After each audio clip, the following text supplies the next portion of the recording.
Hey everybody, this is Matt and we're at Texas Toast Guitars. Thanks for watching. Wanted to give you an update video on the Daily Driver series of guitars. So I wanted to give you some progress on both the prototype guitars and the production models. So let's get right to that. Here we see the prototype necks. These both have an oil finish and they're not quite done getting their oil finish, and the headstocks will get a hard finish, and of course they'll get some kind of logo.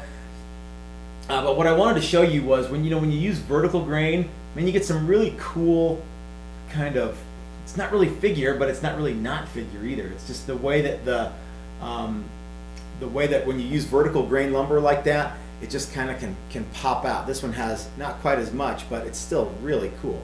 So as you can see, we've got vertical grain on both the neck and the fretboard, and these are going to be super stable necks. They have side dots, and they also have face dots on the 5th and 12th frets. Oh, I could look at the side dots and do that. So the 12th fret and the 5th fret.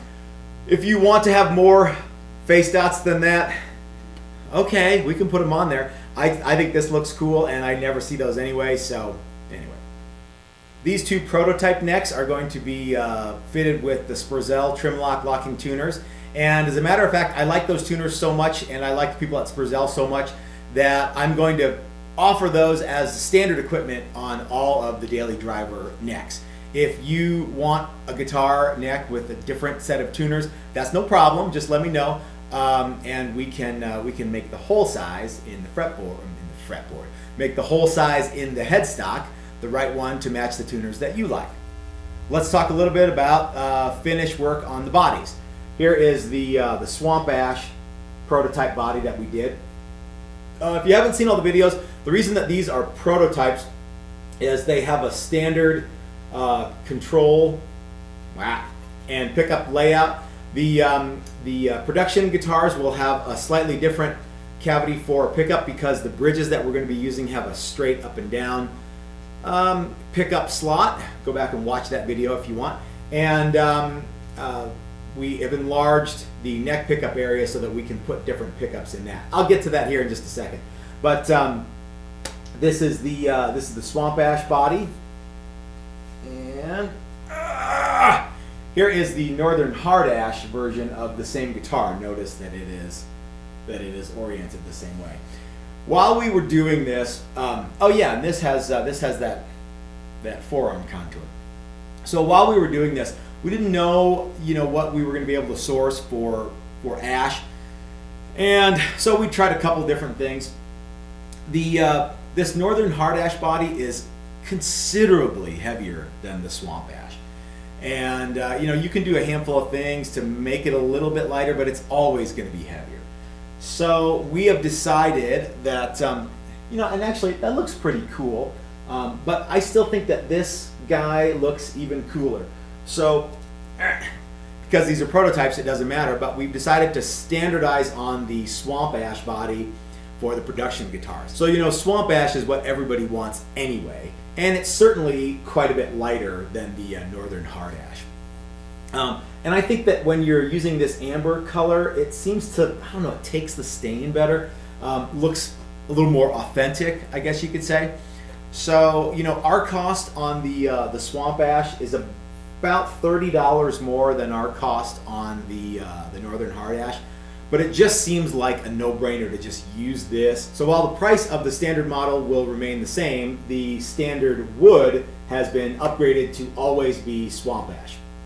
However, like I'm a fan of saying, we are a custom shop, so other wood options are always going to be the buyer's choice. In fact, remember this guy? This is a redwood top that has been bound on a Northern Hard Ash body. And you know what? I think this Hard Ash took the red stain a lot better than it took that vintage amber. This one has we actually some guy actually came in and liked this body so much that he bought it and wants to put it together with a neck that he already had. So this one is going to Richard Ryan. But if you like stuff like this, and you want to have a daily driver with with binding or a different top or a different back, sky's the limit. Okay, let's talk a little bit about the production guitars. Here is one of the Swamp Ash bodies. Now, as you can see, this is quite a bit different in the pickup area here. So what we have done is we have made, let's see, the bridge pickup cutout has been sized to work with the bridges that Kevin made for us, and they have a straight standard bridge pickup. By the way, we are going to be using the Seymour Duncan quarter pounders as the standard pickup for the daily driver, because I love that setup. So this will work with a straight up and down pickup. It'll also work with an angled pickup, left or right handed. You can put basically any Telecaster bridge in there you want. It might not work with a humbucker, but you know what? If you've got to have a humbucker in the bridge and you've got to have one of those plates with a humbucker built in, let me know and we'll get that sorted out for you. So the neck pickup pocket has been enlarged. Obviously that will still work with a standard Tele neck pickup if you like that, or a host of other single coils. People seem to be really into P90s, so the P90 will fit right in there. There's quite a bit of wiggle room, so it's good to go. What you would need to do is, if you wanted to have a P90 in the neck pickup, you would need to just let us know, and we could modify the pick guard to work with a P90. Here's a standard humbucker.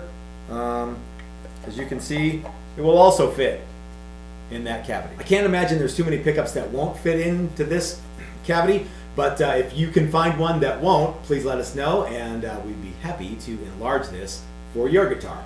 Okay, so here is the one of the standard necks, and it is in the fretboard has been glued on, but that's pretty much it. Well, it's been sized to match the neck. So the headstock is still way too thick. It needs to get its little scoop, and of course it needs to have the neck contour put on it, because right now it's a great big square. If you just buy one of these necks and bolt it on here and just play the hell out of it, it'll eventually wear in. We'll have to radius the fretboard too. So wanted to just give you a heads up. You can see there, this is vertical grain lumber. There's a bunch of them, and well, there's a whole bunch of necks over here. You just have to take my word for it. If your guitar builder can't show you a neck like this, or can't show you a picture of what he's been working on where the neck is hard edged like this, you're probably buying an all parts neck from him. Okay guys, if you have any questions about what exactly the daily driver is, or if you'd like to order your own daily driver, please go to our website. That's texastoastguitars.com, and you can ask questions there, or you can actually just buy there. I want to give a bunch of thanks to John and to Richard, who have bought daily drivers. John is actually getting an asymmetrical neck, so that's kind of cool. If you have any questions about what we talked about in this video, or anything in previous videos, please leave them in the comment section below. If you like the video, make sure to give us a thumbs up. And if you haven't subscribed yet, what the hell are you waiting for? Click the subscribe button. So this is Matt at Texas Toast Guitars, reminding you that if you're so smart, build it yourself. That's what I do. Thanks for watching, everybody.